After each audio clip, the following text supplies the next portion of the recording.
Hey everybody, welcome back to Race of History. Today we're getting into parts 11 through 13 of the Hannibal series by HistoryMarche. Let's get into it.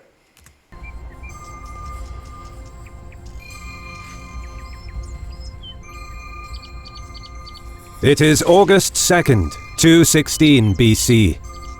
Somewhere in the hills south of the river Aufidius, two figures could be seen creeping through the undergrowth, surrounded by the sounds of the forest. Accompanied by his father, a young boy was learning to hunt. Spotting their prey, the father whispered, "Nature is to be feared as much as it is to be revered, and glory awaits those who temper it. Now you will become a man." As the boy trained his bow, the deer jolted and ran off. The pair looked around to see what startled the animal. As their ears perked up, screams. The sound of screams in the distance caught their attention. To their amazement, just beyond the brush in the plain below, taking place was what seemed like an enormous battle near the town of Cannae.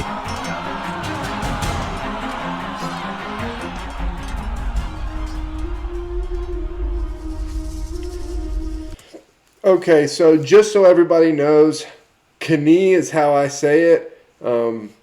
It's just natural to say it that way. It's how I've said it for forever. So when I say it, that's what I'm referring to. He's going to say it as Cannae.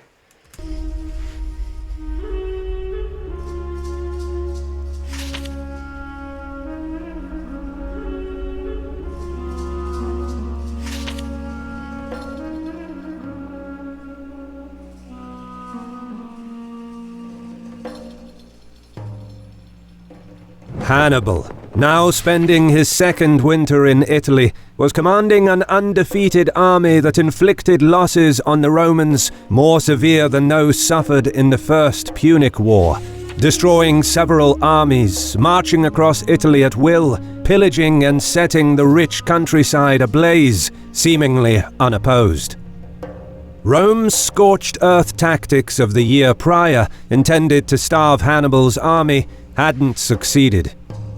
His unchallenged presence in Italy was a humiliation for the Republic, and, at least politically, successes in Spain and Sicily were mere consolations. But Fabius's dictatorship, despite failing in its primary objective, provided Rome time to recover and oversaw the rebuilding of the field army, now under temporary command of Servilius and Regulus. However, yeah, that was a big deal, right? Because they had lost, over and over and over since Hannibal got across the Alps and set foot into actual, Italy proper. And so, yeah, they needed time to regroup and kind of to recollect their footing, not just for Rome itself, but specifically for the army. feeling the economic impact of Hannibal's operations and fearing defections from its allies, during the winter, the Senate mobilized the Republic's resources. Two new consuls, Lucius Aemilius Paulus and Gaius Terentius Varro, would hold joint command over the largest army Rome had ever put to field, with troops assembled and trained across Italy over the coming months. As recruits were organized into legions, commanding officers appointed, drills conducted and oaths taken, a sense of trust developed between the men and their leaders, gradually building a confident and effective force that was grimly determined to destroy the Carthaginian army in Italy in 216 BC. 8 over-strength legions, each numbering 5,000 troops, were raised. 40,000 Roman infantry and 2,400 cavalry would form the core of the massive army. Along with each legion, there would be an equal number of allied infantry, 40,000 in total, along with around 4,000 cavalry. So that is essentially 90,000 strong army. Like, that is essentially what it is 90,000 strong. That is, like, I cannot put into perspective how wild that is for an army in this time period. It blows my mind. All told, a host nearly 87,000 strong was assembled. A third of the Senate would serve in the army for the campaign of 216 BC, while most of the remaining senators sent their sons or relatives to join the legions. A very large number of equestrians, the Roman aristocracy, also joined, and numerous distinguished men served as military tribunes or as war counselors to one of the consuls. Of the appointed tribunes, 4 would go on to become consuls, while 3 out of 4 praetors that were elected that year were all former consuls themselves, with some of them having held field commands in previous wars. These were experienced men who reached maturity in the First Punic War, whose honor and tradition bound them to offer their services to Rome, realizing that the very idea of Roma Eterna was now in jeopardy. Yeah, so the situation is they're losing continuously over and over. Hannibal has now spent, half of a year more than half of a year, but really it's been, a couple of years. But he has spent the last half of a year going through some of the richest parts of Italy. And of course, as he's gone down Italy, he's just, burning and looting and killing as he goes. But it's been essentially unopposed for the last, whole little bit. And so there starts to be this thought process creep in that, like, we could lose. Rome has been open, and the idea that Rome could actually fall is now kind of taking root. And so you have this huge army brought up. You have everybody that is of some military worth joining in some way, shape, or form. And they are going to try to save the Republic here. Like, that's what this whole thing is about. And it's astounding that after as many losses as they've taken in Italy, and with the forces they have spread out, that they were able to manufacture and come up with an army of this magnitude in this amount of time. It literally almost just doesn't fit into my brain that they could make that happen. For Hannibal, being in hostile territory and supplying an army of some 50,000 soldiers and 10,000 cavalry horses, as well as servants, wives, and camp followers, was a never-ending problem that dictated the activities of a network of foraging parties and movements of the army. But thanks to Hannibal's logistical mindset, enough provisions were gathered at Geronium to last around 6 months, from late autumn 217 until spring of 216 BC. And now the year's crops were ripe enough to be harvested by his troops during campaign season. In early June, Hannibal left his winter quarters, descending from the Apennines into the fertile region of Apulia, with the Roman army following at a distance. After observing Hannibal's activities for several months, the 2 temporary consuls were asking for instructions from the Senate, now that the Carthaginians were on the move again, explaining that staying close to the enemy could force them into a battle. The Senate instructed them to wait until consuls Paulus and Varro arrived with their legions. This allowed the Carthaginian army to pillage their way through Apulia. For a 3rd year in a row, Hannibal continued his campaign of violence to demonstrate Rome's inability to defend itself and its allies, in the hope that the continued perception of the Republic's weakness would cause defections and rebellions among its allies in southern Italy. Therefore, seeking a decisive battle against Hannibal was a logical decision for the Romans. Prior defeats had not yet diminished their spirit, and their resources were sufficient to continue the war. Upon joining the two temporary consuls, Paulus and Varro led the combined force south along the coastal plain to confront Hannibal. The two Roman commanders carefully scouted the route ahead, with riders patrolling the open country north of the river Aufidius to ensure that no ambush against them could succeed.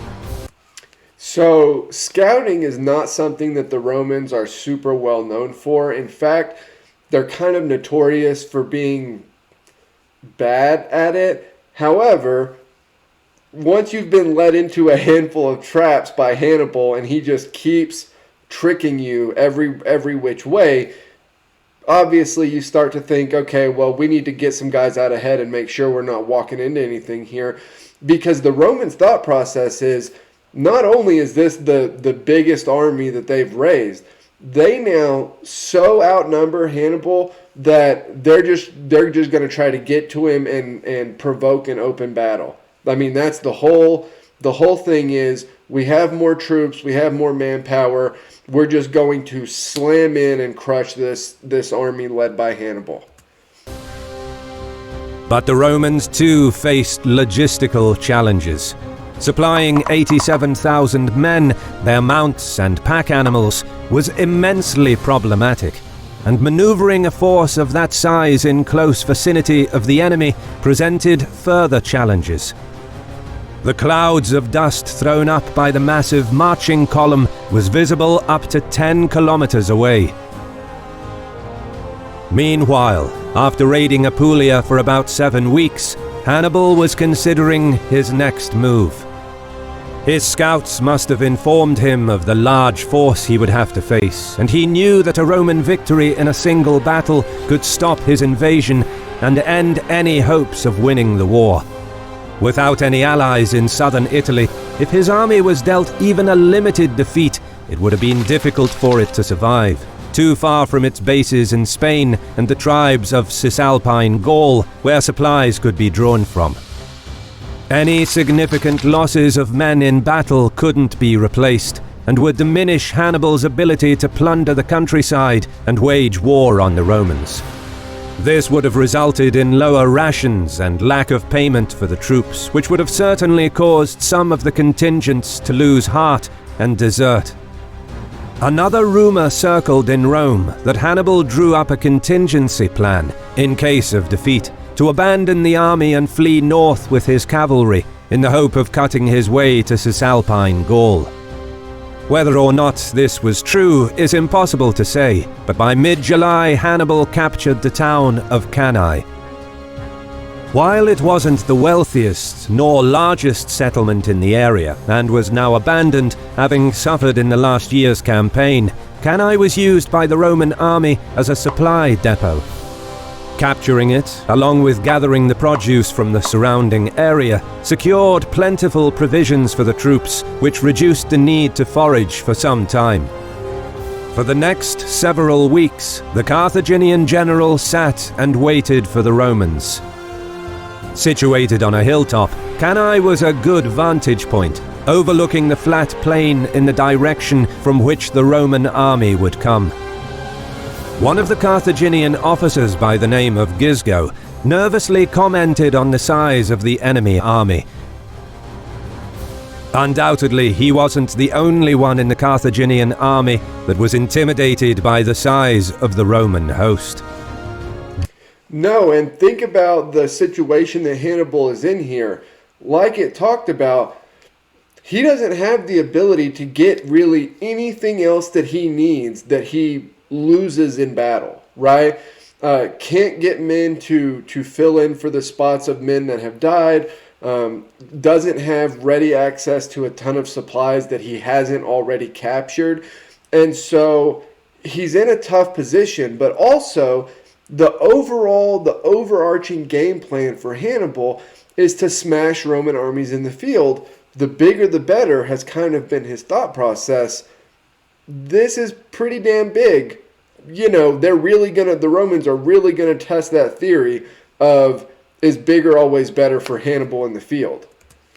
But, ever the master of mind games, Hannibal wittily remarked, The thing that has escaped your notice is that, although there are so many of them, there is not one among them called Gisgo, thereby bolstering the confidence of the men and diffusing the tension into laughter.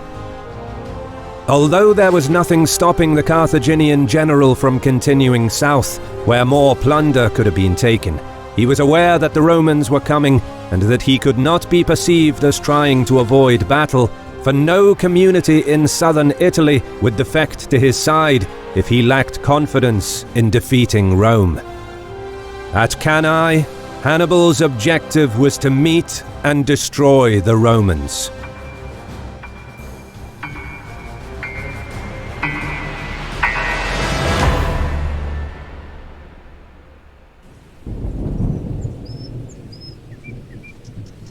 Here we go.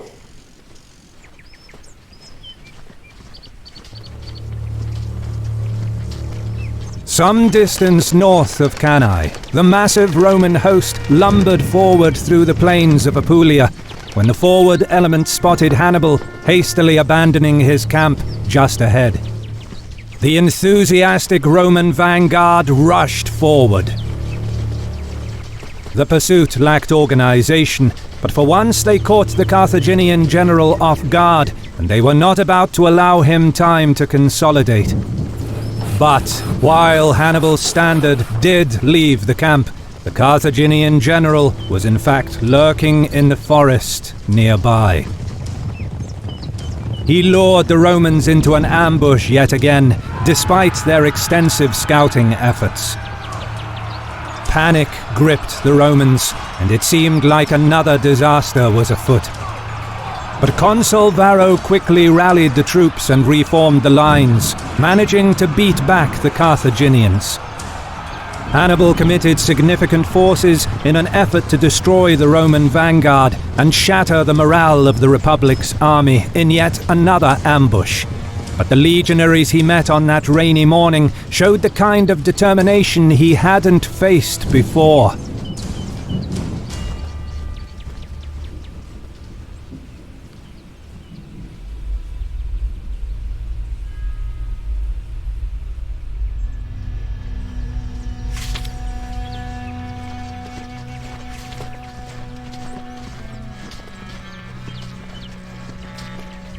It's late July 216 BC. As the Roman column approached, word reached Paulus and Varro that the supply depot at Cannae fell into Carthaginian hands. The two consuls were alarmed by the news, knowing that Hannibal now had the resources to camp throughout the winter with little need to forage or pillage the surrounding area for supplies. This would keep the Carthaginians sheltered and rested, and would undoubtedly help Hannibal maintain high morale among the troops over the coming months. Meanwhile, Paulus and Varro were aware that, with their logistics disrupted, maintaining and supplying their vast army in the field would present numerous problems. From their perspective, a well-supplied Hannibal could now, in theory, try to play for time and prolong the war well into next year, which would give him plenty of opportunities to gain political points and successfully persuade Rome's allies in southern Italy to join him. For the Roman leadership, the thought of a possible cascade of defections on their peninsula was unacceptable. Hannibal had to be dealt with. However, while surveying the battlefield, disputes began over where to fight the planned battle. To the south lay Cannae on a line of hills, with undulated land beneath the hillsides, and a very flat plain north of the river Aufidius. In ancient times, the river itself is suspected to have had a different course, which ran further away from the hills, and the area surrounding it was mostly treeless, cultivated, open country, much like today. Paulus wasn't pleased with the ground, arguing that the flat terrain favored Hannibal's more numerous and better cavalry, expressing his preference to move the camp into the hills to the west, where the more broken ground would be more suited to infantry and would restrict cavalry maneuvers. Varro disagreed, correctly pointing out that the legions performed best on fairly open ground, expressing his willingness to give battle even in the open country north of the river, despite Hannibal's superiority in cavalry, but arguing that deploying the army in the undulated terrain south of Aufidius would also suit the Roman infantry, whilst the river and the hills would restrict any extensive Carthaginian cavalry maneuvers on the flanks. Both consuls were clearly concerned about the mobility of Hannibal's cavalry. Yeah, and that makes sense. The cavalry has played a huge role for Hannibal leading up to this point, and like I said in an earlier video on Hannibal, if he has the cavalry advantage, he knows how to use them. Like, his brilliance is shown in his ability to maneuver the cavalry, not exclusively, but it's very much a part of his kind of brilliant strategic mind. Varro was certainly more eager to fight, and contemporary sources put this down to inexperience, whilst describing Paulus as the more level-headed of the two. But Paulus's plan was problematic in many ways. The Roman host was very large and was composed of a mix between newly trained troops and more experienced legionaries, which made movements, maneuvers and deployments of the army a slow process, which would have been even slower in the broken ground that Paulus suggested, despite other advantages such terrain would offer. In addition, it is doubtful that Hannibal would accept a battle against a numerically superior army in a well-defended position, unsuited for his cavalry. He would have likely arrayed his troops in the plain below to taunt and challenge the Romans, and if they didn't come down from the hillsides to fight, he would use this as propaganda to show off the Republic's weakness to its Italian allies. Worse, Paulus's plan to move into the hills to the west meant that the Romans would perhaps be forced to wait until an opportunity for a battle arose, and that could have potentially kept the army in the field for a long time. Feeding and supplying so many troops for a prolonged period would have been a major problem, whilst Hannibal now held the most important supply depot in the area at Cannae, and could afford to wait. In addition, it is unlikely that Paulus completely refused the idea of giving battle on the flat terrain, because just like Varro, he understood that the Roman camp was already too close to Hannibal. Therefore, repositioning to the western hills would essentially require them to disengage. But any withdrawal from the field in the face of the enemy was very difficult and dangerous, especially for an army dominated by infantry that faced superior cavalry, who could pick them off piecemeal and potentially cause a rout. Furthermore, despite being in open country, retreating from an outnumbered enemy would be deeply dispiriting for the troops, especially given that the Senate, the army, and the people of Rome wanted to fight and destroy Hannibal. In every sense, the Roman army was now committed and could not easily pull away from the field without a battle. Therefore, whatever misgivings Paulus had, Varro's preference to fight as soon as possible was not at all unreasonable under the circumstances. The two consuls came from very different backgrounds. Paulus was the grandfather of Scipio Aemilianus, who was the principal financier of the famous Greek historian Polybius, the main contemporary source for the Second Punic War. Being paid by Paulus's immensely influential and wealthy family, it is easy to see why Polybius portrayed the consul in such a positive light, claiming that it was he who solely raised the morale of the army and made major efforts to organize the newly formed legions, whilst mentioning Varro only in passing as his colleague, not including him in his writings at all during the campaign until Hannibal was cited. And even then, Varro is portrayed as somewhat of an inexperienced hothead, in contrast to the supposedly more sensible Paulus. This can make it difficult to separate propaganda from the truth. So, this is not unusual for ancient writings. The vast majority of the time, especially when it comes to Rome, you are going to have historians, ethnographers who are tilted to one side or another in a conflict, to one person or another in a conflict. It's very common. It happens all the time. And it makes it to where even when you're reading from sources at the time, you still have to take it with a grain of salt, and you have to know what direction they're coming at this from. However, it is true that Paulus had more military experience, having previously served as consul in 219 BC and was campaigning in Illyria. But after being involved in a scandal with the distribution of war plunder, he was keen to avoid further stains on his reputation during his second consulship in 216 BC, which may have been part of the reason for his cautiousness prior to the battle. In military terms, the Illyrian War was a combined operation between the navy and the army, but there were no pitched battles. So despite the demands this campaign must have had on Paulus as a general, the conflict in Illyria did not require the skills needed for controlling a massive field army.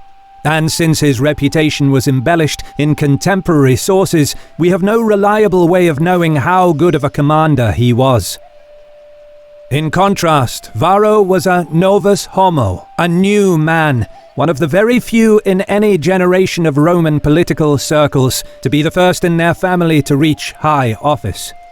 Yeah, so that's what they called so in Rome, you are your place in society is determined by your family's lineage, right?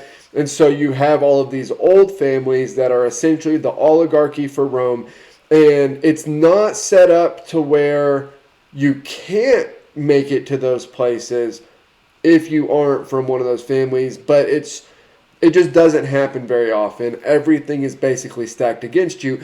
But if you do break through and make it to one of these offices, you become one of these families, or I guess your family kind of starts a new line among the rest of these families. That's what they referred to you as, was a new man. Contemporary sources further smear him by describing his ancestry as humble and poor, claiming that his father was a butcher and that Varro himself worked in the shop during his youth. Despite being described as a brutish simpleton, in reality a new man needed substantial political ability to win elections against opponents from old prominent Roman families, and their many clients who voted for them.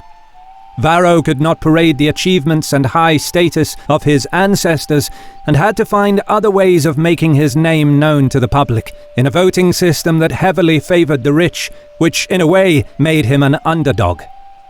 This shows that Varro must have been a shrewd politician who managed to gain the support of influential aristocrats and senators, all of whom looked to invest in a candidate that would aggressively confront Hannibal. A desire that was widespread in all political circles in Rome. In addition, changes to Roman laws in 217 BC made it nearly impossible for a consular candidate without military experience to be elected, regardless of the influence and prestige of his financiers. So while Varro never held senior command, considering the serious crisis that Rome was in at this stage of the war, it is reasonable to assume that he could not have been made consul without certain military qualifications. On the second day came Varro's turn to command. He led the army towards a position closer to the enemy, despite objections from his colleague. Hannibal responded by sending out groups of cavalry and light infantry to harass and slow down the advancing enemy column. Seeing the incoming Carthaginians, Varro closed ranks and the column only barely continued to move forward. A series of skirmishes caused significant confusion in the Roman ranks, but Varro's formed close-order infantry drove back each attack. The sporadic fighting went on until dark, without either side gaining an edge or inflicting losses on the enemy. But the Roman progress to a new campsite slowed down to a crawl because they were forced to maintain a constant fighting line, eventually encamping when night fell. Paulus, still supposedly reluctant to give battle in this terrain, took charge of the army next morning and continued the advance towards the site chosen for the main camp, marshalling the troops to close the distance with the Carthaginians. Meanwhile, Hannibal was still positioned on high ground near Cannae, south of the river, observing enemy movements without taking any action. The Romans proceeded to aggressively take control over the battlefield. 2/3 of the army remained in the main camp, while the remaining 1/3 of the troops was sent across the river Aufidius. Setting up a second camp showed the determination of the Roman leadership to put pressure on the movement of enemy troops, whilst taking up a position from where they could protect their own foraging parties that ventured close to Cannae. More importantly, this aggressive stance served to build up the confidence of the troops. Hannibal countered by advancing down from the high ground towards a new camp location, most likely the flat plateau atop a ridge west of the main Roman camp, leaving a garrison to guard the fortified depot at Cannae. The size of the Roman host was clearly on his mind as he continuously spoke to the men, encouraging them that this is why they came to Italy. Challenging the Romans for control over the battlefield showed Hannibal's belief in victory, which raised the spirits of the men. The new camp was in a fairly good defensive position, overlooking the plain below, with the river nearby offering the crucial water supply. On the last day of July, the Carthaginian general ordered the troops to prepare for battle. The camp was abuzz for much of the late afternoon, as the men sharpened their blades, cleaned their weapons, armor and clothing, wanting to look their best and most intimidating once the battle commenced. Early on August the 1st, the Carthaginian army marched out of their camp. On the Roman side, Paulus was once again in command. He posted covering forces in front of the palisades of each camp, but the legions stayed close to the ramparts and little was done to provoke a battle. Hannibal, meanwhile, took the initiative and dispatched his Numidians across the river to attack the secondary Roman camp. He kept the rest of the troops arrayed for battle, facing the enemy camp for several hours. He exploited Paulus's reluctance to give battle to raise the confidence of his troops by impressing upon them that the Romans lacked the will to fight. Across the river, the Numidians were ordered not to press the camp directly, but to harass the foraging parties, mostly consisting of servants gathering water supplies, and chase them from the field. For Hannibal, this was another way to humiliate the Romans and show to his troops the inability of the enemy to counter the Numidian raid and protect their foragers. Some of the Roman officers felt ashamed with how the day went, resolutely wanting to turn things around, and the troops were especially displeased with the delay. Undoubtedly, the two consuls read the mood of the camp. And on August 2nd, Varro decided to fight.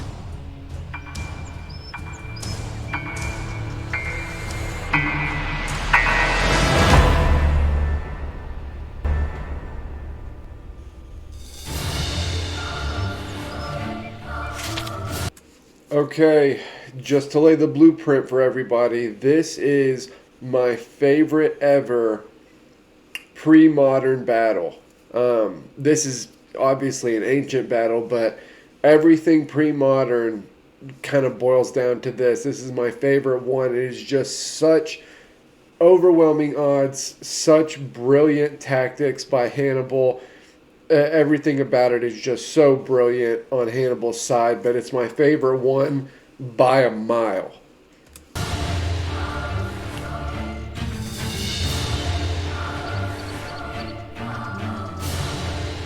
On a sweltering August 2nd, the battle standard in front of Varro's tent signaled to the troops to array for battle.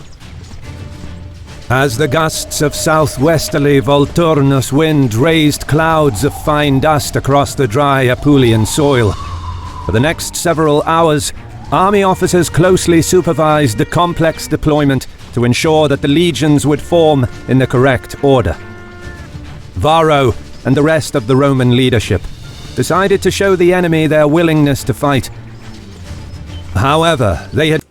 Okay, so depending on how deep they go into the battle formations and all that, will depend on kind of how much I talk about it. But it's a really, really smart formation and overall plan that Hannibal has here. And I'm really anxious to see what they say about it. Had no way of knowing if the Carthaginians would accept a battle in this new location. But then, Hannibal led his troops through the gates.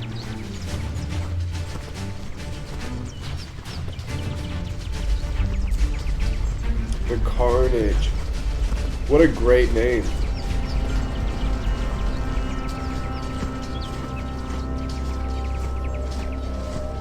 The two armies crossed the river Aufidius at various points and marched onto the dust-blown flat plain below the town of Cannae. Yet the Romans still weren't sure that Hannibal would give battle, so they left a 10,000-strong garrison in the main camp.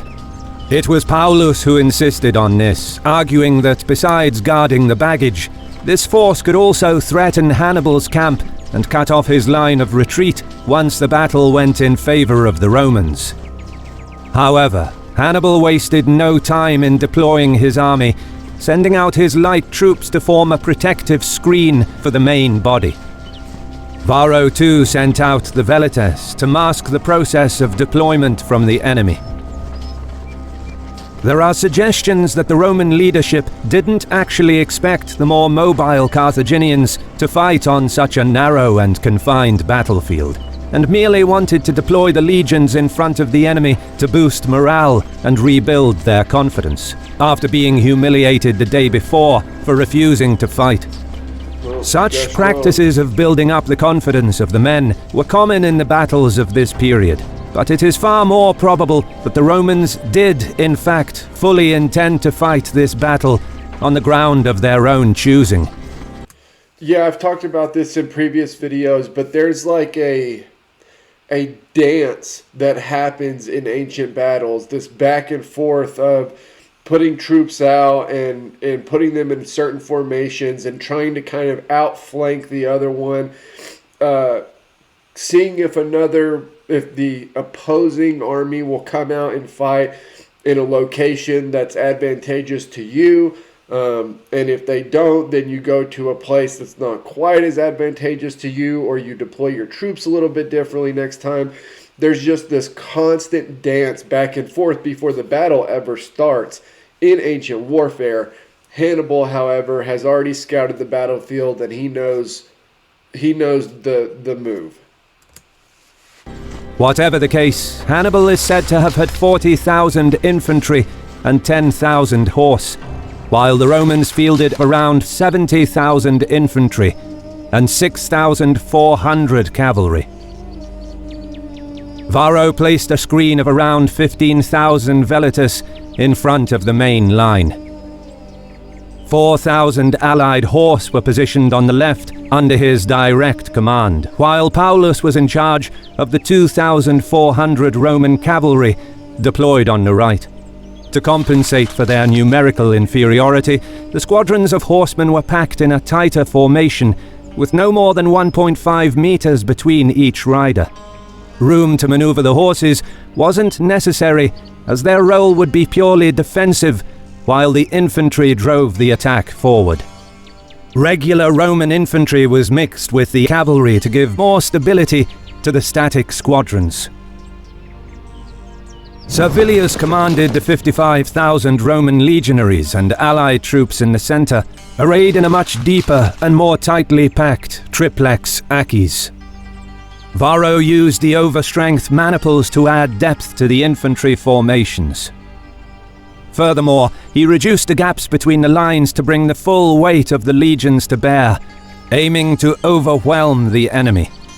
Yeah, so that's the Roman thought process here, is they have the superior numbers, they believe they have the better infantry fighters, and so they are going to pack them tightly and just hammer into the line of Hannibal and overwhelm Hannibal's line. That's how the Romans want to win this battle, is just by going in, slamming into the line, and overwhelming the Carthaginian line. He knew that, at Trasimene, the Roman heavy infantry held off the Carthaginians for hours, inflicting significant losses, despite being in an unfavorable position. And the year prior to that at Trebia, the legions hacked their way through the Carthaginian center, getting the better of both the Gauls and several contingents of Libyans, Hannibal's best infantry.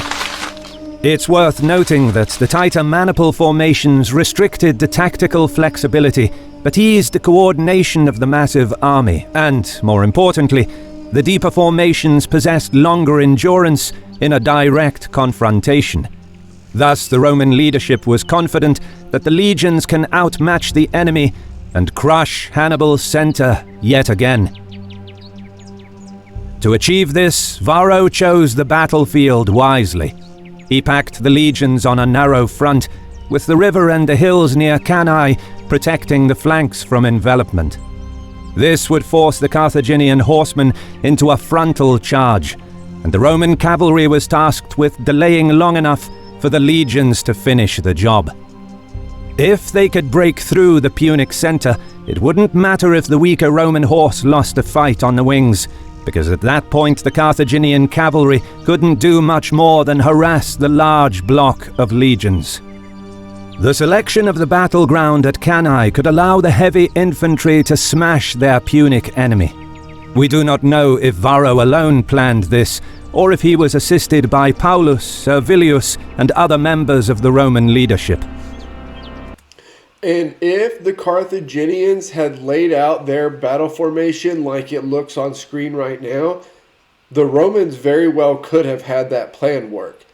It's specifically in the way that Hannibal sets up the line whenever the battle is about to start that I believe, and I've read a bunch of historians' works on this specific battle. There are some awesome books that are, 300, 400, 500 pages that focus solely on the Battle of Cannae. But I believe it is in the formation itself that is the brilliance of this strategy on the side of Hannibal. The Roman plan was simple but efficient. Meanwhile, Hannibal placed around 6,000 Spanish skirmishers and up to 2,000 renowned Balearic slingers as a screening force in front of the army, instructing them to raise as much dust as possible to hide the disposition of the troops. Behind them formed the close order infantry, with 21,000 Gallic warriors making up the bulk of the main line. 3,000 veteran Spanish infantry were interspersed to strengthen the center. But, unlike at Trebia, where his main line collapsed because he amassed all of his infantry to try and match the Romans, and didn't keep any reserves for decisive action and to plug the gaps in the line, this time he positioned the 8,000 Libyans, his best, most disciplined men, in the rear, hiding them from view behind the formations in the front.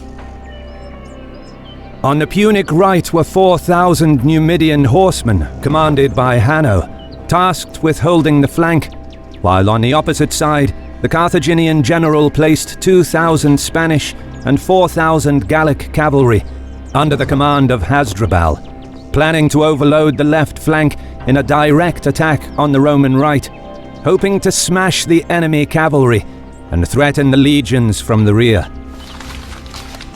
Neither side was intimidated by the other. Gallic and Spanish troops had the confidence of past victories against the legions, while the Romans trusted in their superior numbers, remembering that even in prior defeats, their heavy infantry often prevailed in hand-to-hand combat against the Punic troops. Then, around midday, like a lumbering beast, the Roman formation moved forward. The Carthaginian cavalry on the left led the line, trotting at pace, while the light infantry of both armies moved ahead of the main lines to open the engagement. Now, hidden behind the dust raised by the screen of skirmishers, Hannibal made his move, advancing with the main line to form a crescent formation that would bulge towards the enemy. This is what I was talking about in what I believe is the brilliance of this strategy. and it is the upward cresting formation, because he sees what the Romans, or even if he doesn't see, because he may not have because of all the dust, because of the numerical superiority of the Romans, he knows what their plan is, or knows what it would be if it was him commanding it. So he puts the line out on this crescent, and so that when it takes the hit, it can slowly start to pull back, right? And in fact, if I remember correctly, Hannibal is in the center of the front line that's out towards the front of the Romans, as a way to hold the troops and have them hold their ground and just give, step by step, once the Romans actually impact with their line, so that they don't go running away. He gets in there and is fighting with the front line. He understood that the Romans chose this narrow battlefield to deploy their army as a battering ram, and that his outnumbered infantry stood no chance of stopping the legions if they tried matching them man for man. Therefore, the bulged line was supposed to absorb the attack and then slowly retreat, to buy time until the cavalry attack on the left unfolded. Hannibal personally commanded the troops in the center, with the help of his youngest brother Mago, for these troops would bear the brunt of the Roman assault, and it was vital that they held out as long as possible. Yeah, because think about what's going on here. If the Romans hit the line and the line gives, all the way gives, then it's over. The Romans have won. There's nothing that the Carthaginian cavalry can do to save them. But if the line can hold long enough that the cavalry can sweep the Roman cavalry off the field, then the Carthaginians can take this battle. Even with the numbers the way they are, if the Carthaginian cavalry can push the Roman cavalry off the field, then they will be unopposed in the rear of the Roman legions. Roman legions that are packed more closely together than normal, because they are this hammer hitting into the Carthaginian line.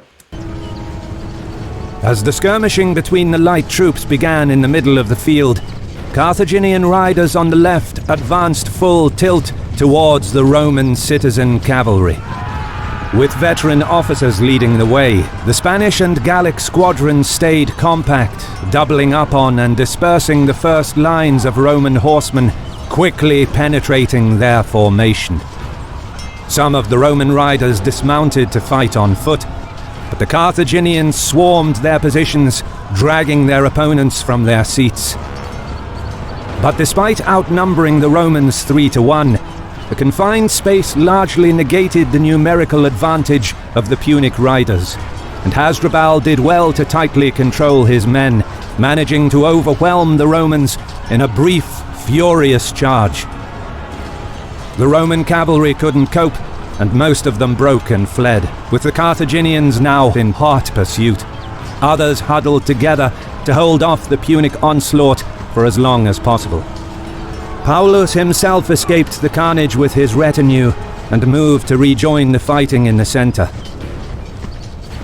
Meanwhile, on the opposite flank, the Numidians pinned down the allied Italian cavalry with hit and run attacks, with neither side able to gain an advantage.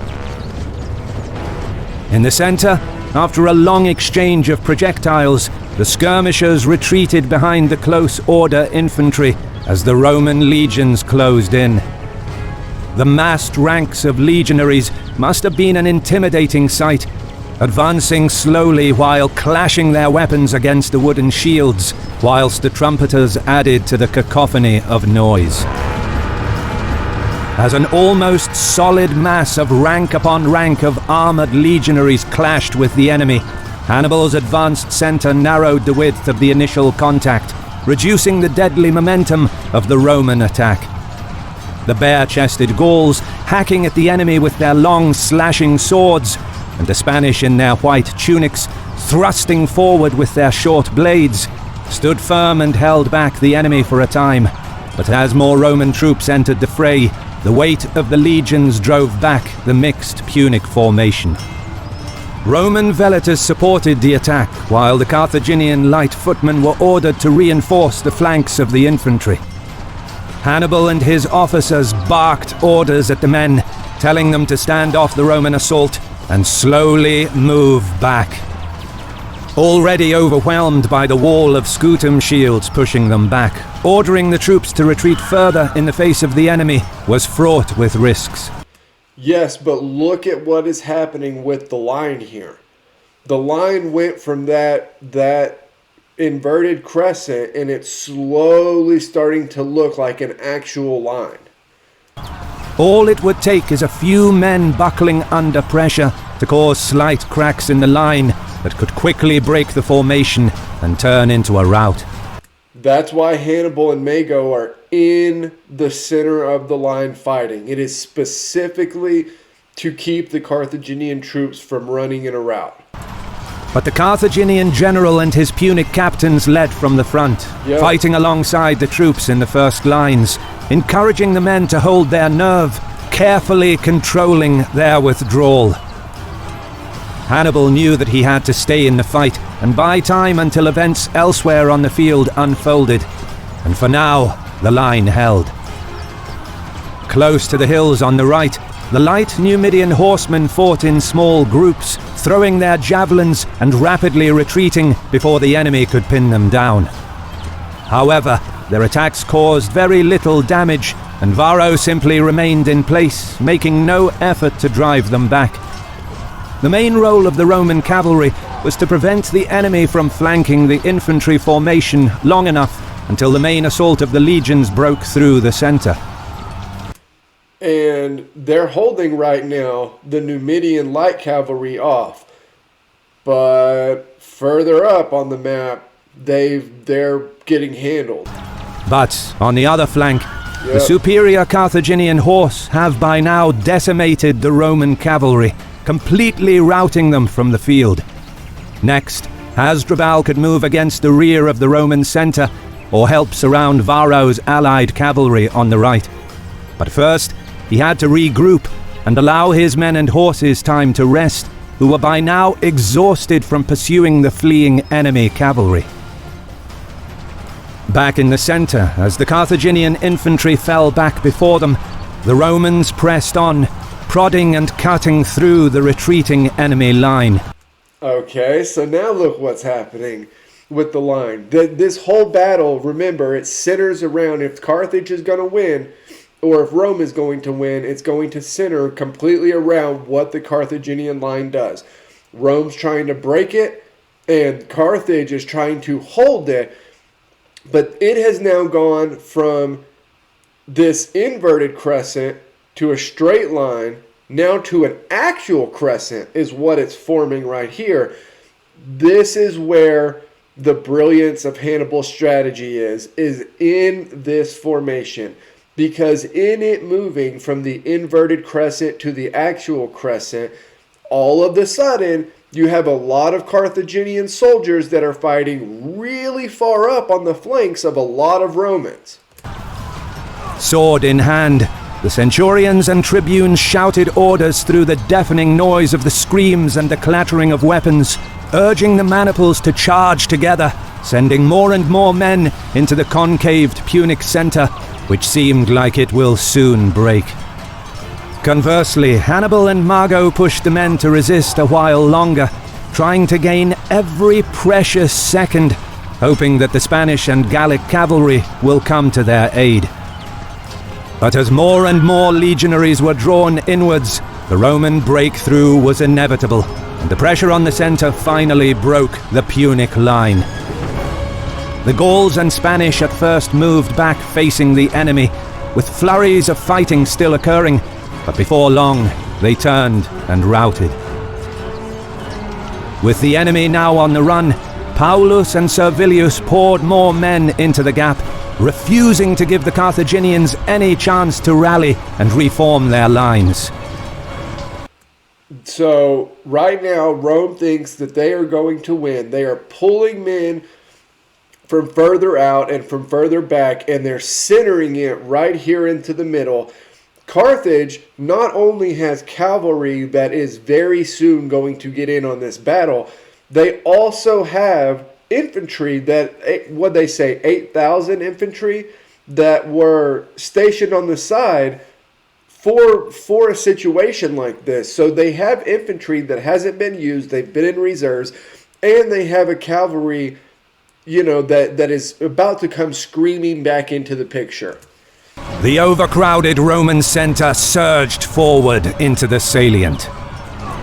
Hannibal's infantry on either side of the gaping hole managed to maintain their lines, but were nevertheless forced to retreat in good order. Meanwhile, up the field, Hasdrubal had reformed his squadrons and charged at Varro's formation, realizing that he could not move against the legions in the center before the threat of Roman cavalry was removed. Until now, Varro successfully held the flank, but seeing the incoming Carthaginians, the consul knew that the Roman cavalry on the other wing must have routed, and he could not see what was going on in the center. Unsure if the day was lost and facing annihilation himself against a force 3 times his own, Varro fled the field. The Numidians gave chase, while Hasdrubal once again had to stop to rest and reform his cavalry, before he could turn them towards the rear of the Roman infantry. Back in the center, legionaries in their tens of thousands pressed forward to complete the rout of the enemy. As they advanced into the gap, the maniples lost all cohesion, turning into a disorganized mob that rushed forward, with their officers barely able to control small groups of men in their own immediate vicinity. This mattered little, however, as the Romans could taste victory, having punched straight through the enemy's center. Hannibal relied on trickery and ruse in his prior victories, but it now seemed that the clear field at Cannae offered no possibility for him to set up an ambush. But as the mass of Romans streamed forward, they found themselves between the columns of Libyan infantry that moved against the pursuing troops. Incredibly, the Carthaginian general outwitted the Romans yet again.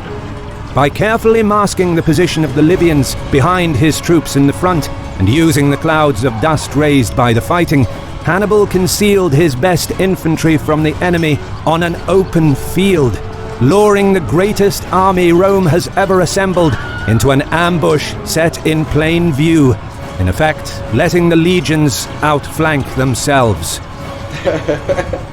As the Libyans pressed the overextended and disorganized mass on both sides, the momentum of the Roman attack dissolved, and the troops were no longer under anyone's control.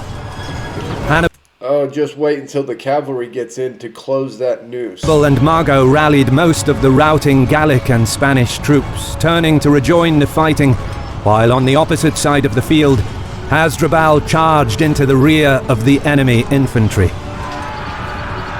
As the compression of the legions began, the utter defeat of the Roman army was now inevitable. With the maniples hopelessly intermingled, they could no longer reform their lines.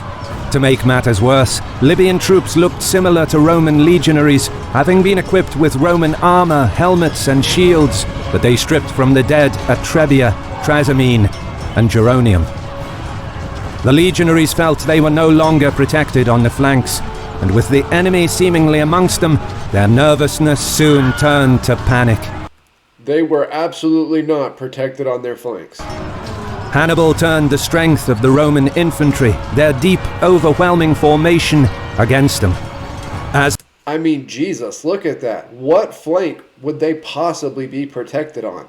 I feel like they have a pretty good realization of what's happened if they believe that they are no longer protected on their flanks. Their ranks contracted under the pressure of multiple attacks. Centurions and tribunes tried in vain to improvise, as movement became ever harder in the confined space. Paulus and Servilius fought heroically, leading a stiff resistance, but both were eventually cut down during the fighting. Small groups of legionaries tried forming rough formations, but most were too exhausted and stood no chance against the fresh Libyans, who were kept in reserve for most of the day. And they're too tightly packed together. That's the thing, is that the longer this goes on, the tighter that noose gets, and it gets to the point where it's hard for Romans to even raise their swords. because of how tight that formation is. And there are stories about Romans in the center who get panicked, don't want to wait for, the inevitable, and they actually bury their head in the sand and suffocate. And that's how the Carthaginians find them at the end of the day, with their head in the sand, dead. Some of the Roman troops, weary and fatigued, simply gave up, no longer having the strength to raise their weapons. As the hours passed, the battle became a one-sided massacre. The fighting went on until dark, but there was little to no tactical sophistication in this final stage of the battle, as the Carthaginians systematically slaughtered most of the trapped infantry. In the end, widespread Roman resistance collapsed, and those who had any strength left in them managed to flee towards the Roman camps and the nearby towns. Hannibal had won an unbelievable victory. By sundown, some 50,000 Roman infantry and 2,700 cavalry lay dead or dying on the field at Cannae. The gory sight gave pause even to the most hardened of observers, as nearly 3,000 tons of human flesh was left to rot in the August sun, the true fruits of Hannibal's tactical masterpiece. But achieving this slaughter cost Hannibal dearly. 5,700 of his men fell, a high figure for a victorious army in ancient times, which is testament to the harsh fighting on the day. Although it is worth noting that the Carthaginians were significantly outnumbered until the very end of the battle, which also played a role in the relatively high casualties for Hannibal's army. So they're outnumbered, incredibly outnumbered. And there's 50,000 infantry, 2,700 cavalry casualties on the Roman side, and then 5,500 infantry and 200 cavalry on the Carthaginian side. Now again, sure, that is a high number for ancient battles, because if you won an ancient battle, if you weren't the side that routed, normally you didn't have hardly any casualties, because very few casualties came during the actual battle.